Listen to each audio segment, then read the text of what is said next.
Had an interesting build idea for Front Mission 3 Remake. Was playing around with the Flamethrower and then I've decided to mix it with a melee weapon and see where it goes.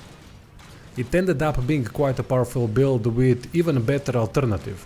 Depends if you want to play the game more offensively or defensively.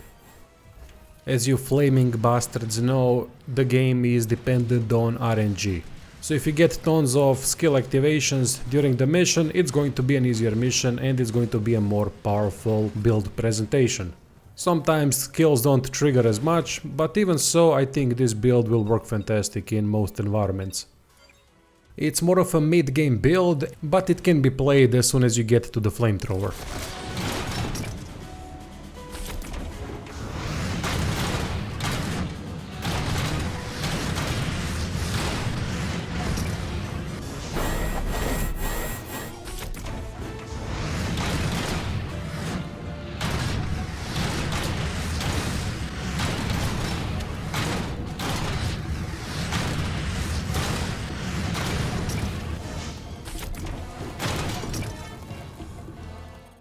Let's start with weapons.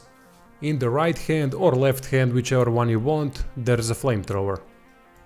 On the other hand is a melee weapon, any one you want. The lighter it is, the better. I went with Spike because Spike tends to put status effects quite often. I don't know if that's something hidden or whatever it is, it just works great when it comes to status effects, like Confusion, Stun and Forced Discharge.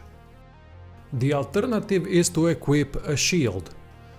This is a much more efficient and better way to play the game if you want to be safe.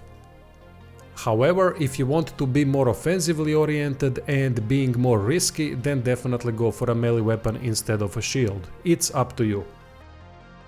We need a body part that offers maximum amount of health, because we are going to be taking a lot of damage since we are the frontliner without a shield. So something like quibbing works really good. It has also Revenge 2 on it, but I couldn't get it to trigger yet.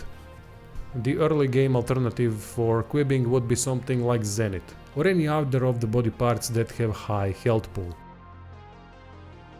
As for the arms, we are going to use arms that offer a rough up 2 or 3. At this point 3 is good enough for me, but you can also go for a rough up 2. If you're going to play with a melee weapon and the Flamethrower, then you're going to have at some point Zenith Rev part, because it gives you double assault. Double assault means that we can activate ranged weapon and melee weapon while attacking the enemy, which is quite powerful when the combination is melee weapon plus Flamethrower. That's optional, that's only if you went with the melee weapon instead of a shield. With shield you don't need Zenith Rev. The other arm is Yongsai 3 as well, because of rough up 3.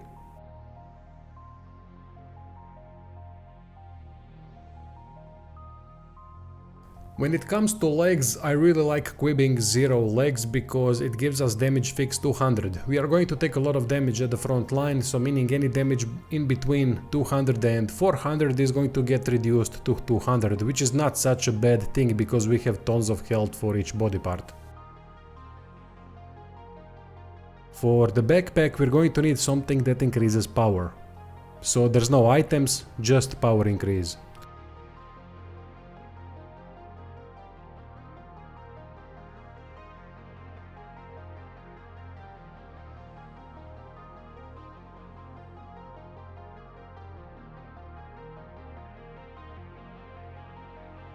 Equipped skills look like this. Rough up 3, double assault, damage fix 200. This is for the setup with melee weapon and the Flamethrower. If you're at the stage of the game where a rough up 3 is not available, then go for rough up 2, which can be learned from Yinyo or whatever the pronunciation is, MK110 part. Or alternative to rough up 3 is to equip many instances of rough up 2. That's also quite viable and powerful.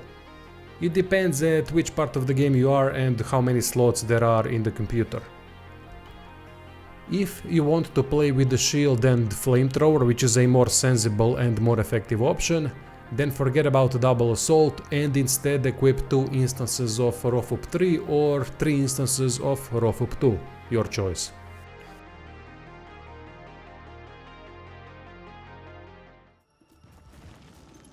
Alright, how to play this build? It's quite simple, but you have to be very careful not to run into many enemies at once, because they are going to slaughter you. Well, technically they won't slaughter you because you can survive a lot of the attacks and you can serve as a punching bag until others take care of the rest of the enemies. But that's not where the strength of this build lies. The strength of this build lies in finding that one enemy and then kicking 7 shades of shit out of them with the flamethrower and the melee weapon. If you're playing with the shield and the flamethrower, then it's viable to enter wherever you want to, even amongst many enemies at once, and you'll be fine. But if you're playing dual weapon option, then it's not a viable solution. At least it's not an efficient solution. Another thing to mention is make sure you are not attacking an enemy that has anti-F, because that is going to reduce damage of flamethrower significantly. Problem with flamethrower is that it has low accuracy. So I had to go for some kind of an arm like Yongsai that has the rough up ability and also decent amount of bonus to accuracy. Flamethrower is a powerful but low precision weapon. It's just the way it is with its low base accuracy. Anyway, that's pretty much it. Thanks for watching. Patreon subscribes are in the description if you're interested in that sort of stuff. See you soon.